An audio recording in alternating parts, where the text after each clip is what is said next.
about someone who is really trying to get a handle on what's going on, who wants to know reality. I don't want to use the word truth, but wants to know reality. And talks about the economy and politics, and says, well, what do you mean? What's wrong with Obama? Come on, tell me, show me. And this goes back, of course, many years. But the one book that usually comes to mind first, and almost always is in my top 2 or 3, if I can remember the other names. The only one that comes to mind, actually, right now, is The Creature from Jekyll Island. Of all the books, I think, that has ever exposed the ugliness and the hideousness of the malignant, malevolent game that is being played, it's a deadly one at that. On all of us, it is G. Edward Griffin's The Creature from Jekyll Island.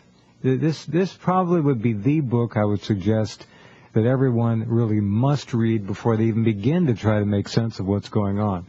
My guest this hour is G. Edward Griffin. I'm very glad to have Ed back with us. He's a writer, of course, of world renown, reputation, and repute. He's a documentary film producer with many successful titles to his credit. He's listed in the Who's Who in America. He's well known because of his talent for researching very difficult topics, as certainly is evidenced in the book The Creature from Jekyll Island, and then presenting them in clear terms that all can understand. There's much more to G. Edward Griffin than that little bit, but we'll stop and welcome Ed back to the program. How are you? Well, I'm doing good, Jeff. Thank you. Thanks for inviting me. Well, it's very nice of you to make time. I appreciate that. When you wrote the book, and you began to see in your research for the book the enormity of the outrage that had been going on, could you foresee what we're experiencing now with any reasonable clarity? Did you see where it almost had to go at some point?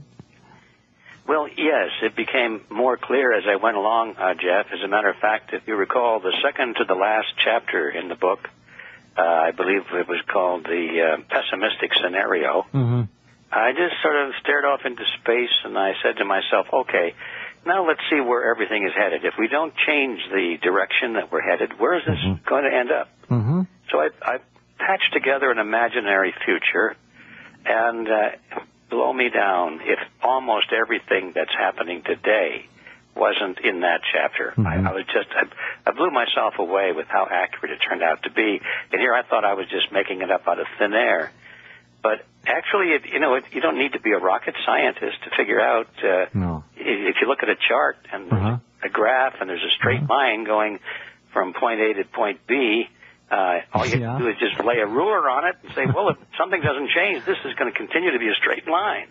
So that's all I did. The only real constant, of course, is greed, and you can count on that every time. So you pretty well know where to put that ruler. That's what propels it all.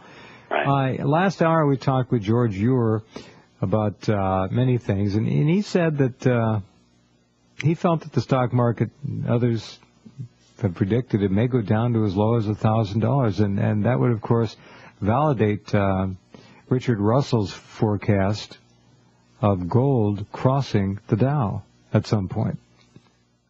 And does that make sense to you? Well, yes, it does. I have no way of knowing where the natural point is for the Dow or for gold. I think the natural point is changing as we go because, as you know, the point of any sales market is determined by supply and demand. Sure. And plus there's a third factor which is often overlooked, and that's the emotional factor, which affects the demand. But there's usually a flywheel. I almost, if I might jump in, I think frankly, the emotional factor at times dominates the demand. Yes, that's the major component.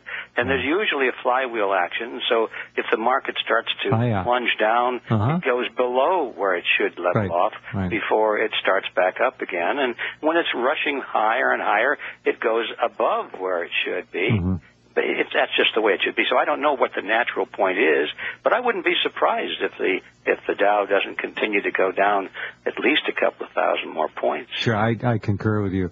Looking at this so-called government in Washington, the so-called leadership of our country, how disgusting and despicable is it in your view? Well, that's a loaded question, isn't it? Of course it is. I mean, how disgusting and despicable. What can you say? That's it. Yeah, yeah. You say, well, it's more disgusting and more despicable. But no, it's disgusting and despicable, but by the same token, it's what all of us who understood the underlying political forces, we all knew it was coming to be that way. Yep. So there's no surprise there. No, it's a logical progression, if you will. We've seen it coming. It's here now. This is their big push. This is the biggest theft in human history. And the people at the top, at the City of London and other places, understand very well where this is going. They don't even need their supercomputers. They know where it's going anyhow. I mean, but they've got every possible asset that they can use, plug in, and consult with. They know. They know the populace. They know the general American psyche. They know how far the average mind will go. They know the possible quotient for public anger, public demonstrations. It's all figured out.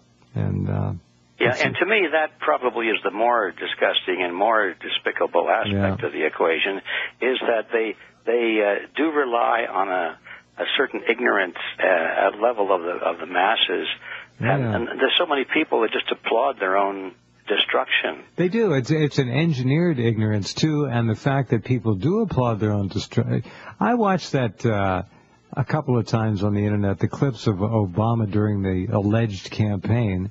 And there was one clip that had about 6 or 8 scenes, I can't remember how many, of actual human beings, unless these were staged, fainting when he appeared. And I knew then that we had a People magazine culture, absolutely from A to Z.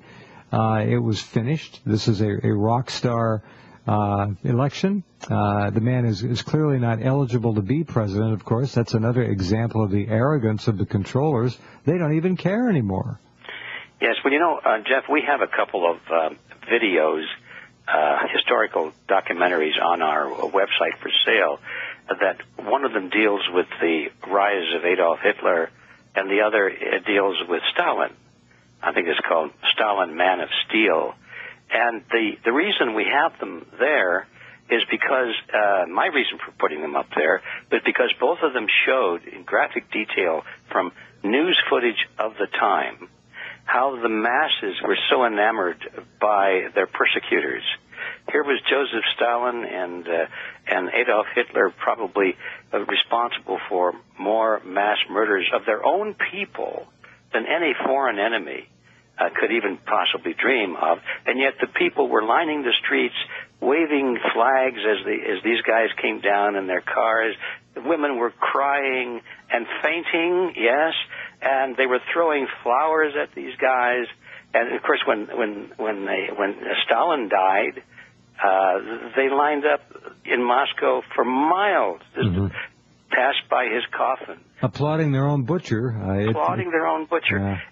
And I finally asked myself 100 times, how can this be? And the formula really is quite simple, and it's something I think we need to be very conscious of today. The leaders rely on the fact that the masses will confuse the difference and not make a distinction between the leader of the country and the country. And in times of great crisis, where they have, let's say, a war, both of these cases, there were wars, serious wars underway, and the people were afraid of the external enemy, and they loved their country, and they transferred this love for their country to love of the leader of the country, and it became all confused in their minds. And so when they looked at these butchers, they looked at Hitler, and they looked at Stalin, in their minds all they could see was the motherland, oh, my dear country, and they loved them. And we see the same thing going on today. We're having crisis after crisis developing around us, and people are concerned about not only themselves but their country, and so they look to the leader and say, oh, well,